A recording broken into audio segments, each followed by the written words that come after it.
निसर्गाने आज आपल्याला उसंत दिली असं मी त्या ठिकाणी मानतोय। मागचे 3-4 महिने पावसाने असणारा पूर्णपणे झोडपून काढले अशी असणारी परिस्थिती आहे।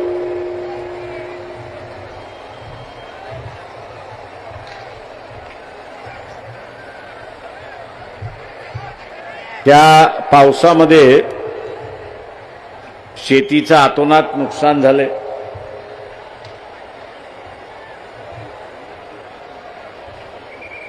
शेतकरी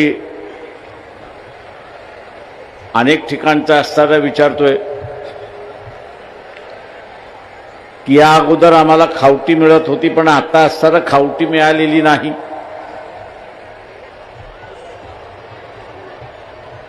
जे नुकसान झालंय त्या नुकसानाच्या संदर्भात सरकार पुढे मागे निर्णय घेईल आणि त्यावेळेस आम्हाला असणारं नुकसान भरपाई मिळेल। पण घरातलं सगळंच वाहून गेलं, घरातलं सगळंच भिजलेलं आहे। अंथरूण भिजले, कपडे भिजले, अन्नधान्य भिजले,